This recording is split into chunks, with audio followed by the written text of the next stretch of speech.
as you saw in this workshop here, you will find not real consumers here in the room. But in the project, what we will try to accomplish is to set up an alliance with consumers organizations in the participating countries. For instance, in the Netherlands, the Dutch Homeowners Organization and the Dutch Consumers Organizations.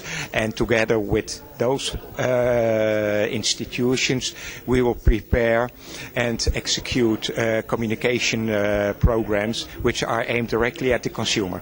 Every time when you look at the consumer, you find another picture as you make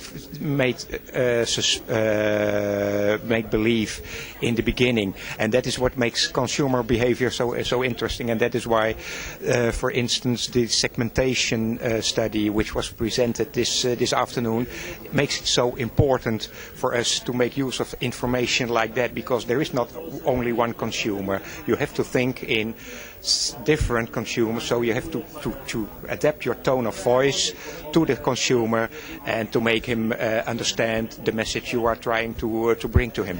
The discussion which we had at the end of the workshop was very interesting indeed, because of what Mr. John Harris presented is that there is also a lot of discussion about the smart meter itself. What sort of functionality should it have, and how should you take into account the consumer or the end user in this process. This is why we had in the Netherlands a very long discussion about what should the smart meter look like, what functionality should it have and what should it not have, what is just enough and what is too much.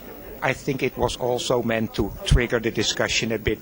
Of course, these targets are meant to be accomplished, and history shows that many programs, many targets are not being met. But I personally believe that maybe we will not have this 80% in 2020, but I think we will go quite a while, and we will reach quite an interesting percentage, maybe 70-75%, but I think we will come quite close.